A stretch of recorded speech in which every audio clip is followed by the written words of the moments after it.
ഈശോ മിശിഹായ്ക്ക് സ്തുതിയായിരിക്കട്ടെ. ക്രിസ്തുവിൽ എനിക്ക് അത്രയും സ്നേഹം നിറഞ്ഞ സഹോദരങ്ങളെ, തിരുവചനം നമ്മെ പഠിപ്പിക്കുന്നത് പോലെ വിശുദ്ധ ഗ്രന്ഥത്തിൽ നമുക്ക് മനസ്സിലാക്കാൻ സാധിക്കുന്നത് കാലഭേദങ്ങളെല്ലാം ദൈവമാണ് നിശ്ചയിച്ചുറപ്പിച്ചിട്ടുള്ളത്. മനുഷ്യന് പ്രവചനപരമുണ്ട്, പക്ഷെ ഇത് ആത്മാവിൻ്റെ പ്രവർത്തനം കൊണ്ടാണ് അത് ലഭ്യമാവുക. ഇനി ഭൂമിയിൽ നടക്കുന്ന ഓരോ പ്രതിഭാസങ്ങളും അത് വർഷങ്ങളോളമുള്ള പരിചയം കൊണ്ട് നിഗമിക്കാനും സാധിക്കും.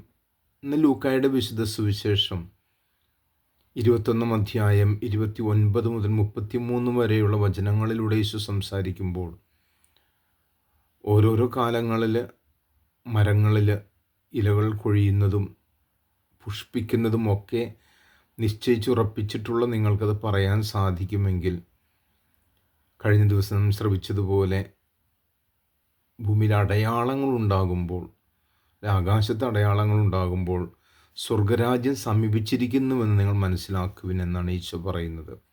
അപ്പോൾ സ്വർഗരാജ്യത്തിലേക്ക് പ്രവേശിക്കാൻ നമ്മൾ ഓരോരുത്തരും സന്നദ്ധരാകണം.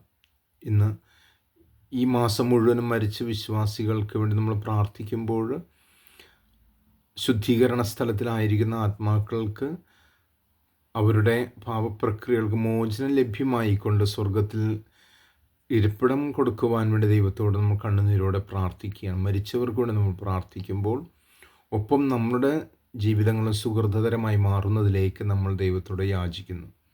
അപ്പോൾ നമ്മൾ ലക്ഷ്യം വയ്ക്കുന്നത് ഇതുവരെയും കണ്ടിട്ടില്ലാത്ത വിധത്തിലുള്ളൊരു അനുഭൂതി സ്വർഗത്തിൽ നമ്മൾ വേർപെട്ടു പോയവരെ ഒക്കെയും നമുക്ക് ദർശിക്കുവാൻ സാധിക്കും എന്നുള്ളതാണ്. ആകയാൽ സ്വർഗം ലക്ഷ്യം വെച്ചുകൊണ്ടുള്ള നമ്മുടെ യാത്ര നമുക്ക് പുരോഗമിപ്പിക്കാം. ദൈവം നമ്മളെ ഓരോരുത്തരെയും സമൃദ്ധമായി അനുഗ്രഹിക്കട്ടെ. ആമേൻ.